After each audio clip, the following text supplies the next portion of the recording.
आइए जानते हैं अप्रैल महीने के मकर राशिफल के बारे में। अ, अप्रैल महीने का जो राशिफल है इसके अनुसार जो ये महीना है मकर राशि के जातकों के लिए औसत रूप से फलदायी रहने की संभावना है। लेकिन आपको जीवन के कई क्षेत्रों में अच्छी सफलता भी प्राप्त हो सकती है। नवम भाव में पूरे महीने केतु महाराज की उपस्थिति होने के कारण आपका मन धार्मिक क्रियाकलापों में खूब लगेगा। आपके तीर्थ यात्राओं के योग भी बनते दिख रहे हैं, जिसके कारण आप मंदिरों अथवा तीर्थ यात्रा करने जा सकते हैं। आपकी राशि के स्वामी शनिदेव के तीसरे भाव में होने थोड़ा सा आलस तो आएगा, लेकिन आप उससे दूर रहेंगे तो स्वास्थ्य को भी संभाल पाएंगे, परंतु आपको फिर भी स्वास्थ्य समस्याओं का सामना करने के लिए तत्पर रहना चाहिए। नौकरी करने वाले जातकों के अच्छे परिणाम मिलने की आशंका है। आपको कार्य क्षेत्र में अपने व्यवहार पर नियंत्रण रखना चाहिए और सबसे अच्छा व्यवहार करना चाहिए। व्यापार करने वाले जातकों के लिए यह महीना औसत रहने वाला है। अपने गुस्से को नियंत्रण में रखेंगे तो बहुत कुछ प्राप्त कर पाएंगे और व्यापार में उन्नति हो सकती है। आर्थिक रूप से यह महीना अच्छा रहेगा। आर्थिक चिंताओं में कमी आएगी और आपके खर्च में कमी आ सकती है। पारिवारिक जीवन में सुख शांति बनी रहने की संभावना है, लेकिन आपका खुद का स्वभाव परेशानी खड़ी कर सकता है। प्रेम संबंधों के लिए यह महीना अनुकूल रहेगा और आपके जीवन में किसी नए व्यक्ति की दस्तक भी हो सकती है। वैवाहिक जातकों के लिए महीना कमजोर रह सकता है। आपस में लड़ाई झगड़े की स्थिति बन सकती है। विद्यार्थियों के लिए महीना अनुकूल रहेगा और शिक्षा में सकारात्मक परिणामों की भी प्राप्ति होगी। अब चलिए आपके कार्य क्षेत्र के बारे में बात करेंगे। करियर के दृष्टिकोण से यह महीना अनुकूल रहने की संभावना है। दशम भाव के स्वामी शुक्र महाराज महीने की शुरुआत में वक्री अवस्था में तीसरे भाव में विराजमान रहेंगे।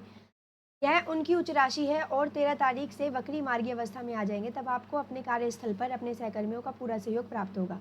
उनके साथ मिलकर आप अपने काम को सही दिशा में अंजाम तक पहुँचा पाएँगे। आपकी कार्यकुशलता में बढ़ोतरी होगी। छठे भाव के स्वामी बुध महाराज भी उन्हीं के साथ विराजमान रहेंगे, जिससे कार्यस्थल पर आपका दबदबा बना रहे। लेकिन 3 तारीख से मंगल महाराज के सप्तम भाव में आकर दशम भाव को देखने से आपको थोड़ी सावधानी रखनी होगी। किसी से गुस्से में आकर कोई भी बातचीत करने से आपको बचना होगा और अपने व्यवहार को सौम्य और अच्छा बनाए रखें, जिससे आपके सहकर्मी और आपके आसपास के लोग आपकी मदद कर सकें। इससे आपको लाभ होगा। और महीने के उत्तरार्ध में जब 14 अप्रैल से सूर्य महाराज चतुर्थ भाव में जाकर दशम भाव को देखेंगे, तब आपके कार्यभार में बढ़ोतरी होगी और आपको अच्छी पदोन्नति मिलने को मिलेगी। 3 अप्रैल से मंगल महाराज आपके सप्तम भाव में विराजमान हो जाएंगे और यह अपनी नीच राशि कर्क में उपस्थित होंगे, तो कार्य क्षेत्र में समस्याएं दे सकते हैं। आपको अपने व्यापारिक साझेदारों से अच्छे संबंध बनाए रखने होंगे। किसी से भी झगड़ा करने से बचे या किसी को भी नीचा दिखाने या बुरा बोलने से भी आपको बचना होगा, अन्यथा आपके ऊपर व्यापार में समस्याएं खड़ी हो सकती है। यदि इन बातों का ध्यान रखेंगे तो धीरे धीरे व्यापार में उन्नति होगी और आपके भाई बहन तथा मित्रों का सहयोग आपको व्यापार में मिल सकता है। अब चलिए आपके आर्थिक जीवन के बारे में बात करेंगे। तो आर्थिक तौर पे जो महीना है आपके लिए अनुकूल रहने की संभावना है। महीने के शुरुआत में मंगल महाराज छठे भाव में बैठकर द्वादश भाव को देखकर आपकी समस्याएं बढ़ा सकते हैं, लेकिन 3 तारीख से मंगल आपके सप्तम भाव में आ जाएंगे और वहां से आपके दशम भाव, प्रथम भाव और तृतीय भाव को देखेंगे। ऐसे में आपकी आमदनी में लगातार बढ़ोतरी करेंगे और यदि आप कोई संपत्ति खरीदने में कामयाब भी रह सकते हैं। इसके अतिरिक्त संपत्ति के कार्य जो क्रय विक्रय है उसमें अभी आपको धन प्राप्ति के योग बन सकते हैं। दूसरे भाव के स्वामी शनि महाराज का तीसरे भाव में विराजमान रहना यह दर्शाता है कि आप अपने भाई बहनों मित्रों की मदद कर सकते हैं। उनके लिए धन खर्च करने की स्थिति भी बनेगी और आप उनकी मदद करने के लिए धन खर्च भी करेंगे। अब चलिए आपके स्वास्थ्य के बारे में बात करेंगे। तो यह महीना स्वास्थ्य के दृष्टिकोण से औसत रहने की संभावना बन रही है कि आपके राशि के स्वामी पूरे महीने तीसरे भाव में विराजमान हैं। इससे क्या होगा, तीसरे भाव में शनि के आने से आपके अंदर आलस की बढ़ोतरी होगी और यही आपके लिए सबसे बड़ा शत्रु बन सकता है। इसलिए आपको इसे बचने की कोशिश करनी चाहिए। प्रतिदिन नियमित रूप से अभ्यास करें, योगाभ्यास करें और कसरत करें। मानसिक तनाव को दूर करने के लिए मेडिटेशन का सहारा लें, इससे आपको बहुत लाभ मिलेगा। तीसरे भाव में सूर्य, शुक्र, बुध, शनि, राहु का प्रभाव होने के कारण कंधों और गले से जुड़ी समस्याएं परेशान कर सकती है। आपके कानों में भी दर्द या संक्रमण की संभावना बन सकती है। मंगल महाराज भी महीने की शुरुआत में छठे भाव में रहकर छोटी शारीरिक समस्याएं प्रदान कर सकते हैं।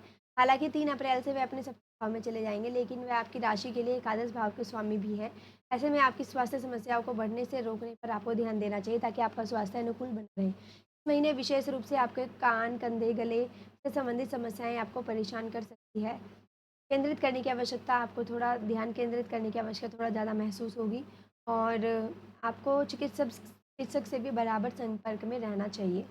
अब चलिए आपके प्रेम वैवाहिक जीवन के बारे में बात करेंगे। तो यदि आप किसी प्रेम संबंध में हैं, तो उसके लिए ये महीना अनुकूल रहने की संभावना है। आपके विवाह की बात भी आगे बढ़ सकती है और प्रेम विवाह होने के भी योग बनेंगे।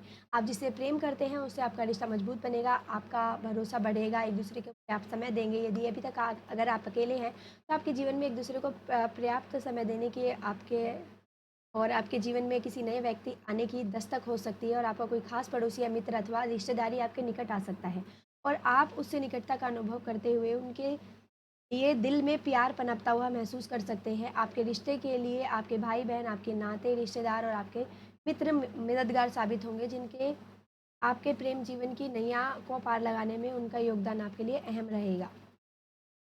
और विशेष रूप से 13 तारीख से शुक्र जो है वो वक्री से मार्गी अवस्था में आ जाएँगे, तब आपको और अधिक शुभ परिणाम प्राप्त होंगे। अप्रैल मासिक राशिफल के अनुसार हम आपको बताएँ कि विवाहित जातक जो हैं, उनके महीने की शुरुआत सामान्य रहेगी, लेकिन 3 तारीख से मंगल महाराज आपके सप्तम भाव में पूरे महीने विराजमान रहेंगे, जिससे वैवाहिक जीवन में कलह की स्थितियाँ उत्पन्न हो जाएगी। आपसी समस्याएँ बढ़ सकती है और आपके जीवन साथी के स्वभाव में गर्मी देखने को मिलेगी। आप एक-दूसरे के प्रति झगड़ालू प्रवृत्ति रखने के कारण समस्याएँ बढ़ा सकते हैं, इसलिए आपको सावधानियाँ रखनी होगी, अपने स्वास्थ्य का भी ध्यान रखना होगा। अब चलिए पारिवारिक जीवन के बारे में आपकी बात करेंगे। तो पारिवारिक जीवन के लिए महीना ठीक-ठाक रहने की संभावना दिखाई दे रही है। दूसरे भाव के स्वामी शनि महाराज तीसरे भाव में, शुक्र, सूर्य, बुध और राहु के साथ विराजमान रहेंगे तथा चतुर्थ भाव के स्वामी मंगल महाराज महीने की शुरुआत में छठे भाव में रहेंगे। ऐसे में पारिवारिक जीवन में उथल-पुथल रहने की संभावना है, लड़ाई-झगड़े भी हो सकते हैं और एक-दूसरे से कहा-सुनी भी की नौबत भी आ सकती है। आपके भाई-बहनों से आपके संबंध भी बिगड़ सकते हैं और उसके बाद मंगल महाराज सप्तम भाव में आएँगे और वहाँ से आपके दूसरे भाव को देखेंगे। तो परिणाम स्वरूप आपका अपने उग्र स्वभाव और चिड़चिड़े व्यवहार के कारण लोगों को बुरा बोल सकते हैं, जिससे पारिवारिक जीवन में कुछ परेशानियाँ आपको देखने को मिलेगी। इसलिए आपको समझदारी दिखानी होगी। और 14 अप्रैल से सूर्य महाराज मेष राशि में चले जाएँगे चतुर्थ भाव के अंदर, जिससे आपके परिवार की जो साख है उसमें बढ़ोतरी होगी, परिवार का सामाजिक स्तर ऊँचा होगा, नई संपत्तियाँ खरीद पाएँगे, लेकिन आपके माता-पिता को स्वास्थ्य के जनित समस्याएँ जो है वो परेशान कर सकती है, इसलिए आपको उनके स्वास्थ्य का पूरा ध्यान रखना चाहिए और पूरे महीने जहाँ तक संभव हो उनके स्वास्थ्य का उपचार भी आपको करवाते रहना चाहिए। तो चलिए आपको हम कुछ उपाय बताएँगे जो भी नकारात्मक कुछ चीज़ें आपके जीवन में हो रही है, तो उसको आप किस तरीके से दूर कर सकते हैं। आपको अपने राशि के स्वामी ग्रह श्री शनि देव जी के मुख्य रत्न नीलम को शनिवार के दिन पंच धातु अथवा अष्ट धातु की मुद्रिका में जड़वा कर अपनी मध्यमा उँगली में धारण करना चाहिए।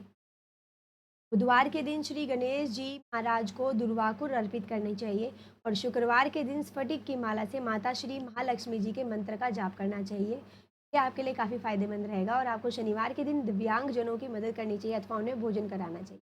और इसी के साथ मैं आपको बता दूँ, आप ऐसे ही अन्य राशि को जानना चाहते हैं तो हमारे चैनल को सब्सक्राइब करें व वीडियोज़ को लाइक करना ना भूलें।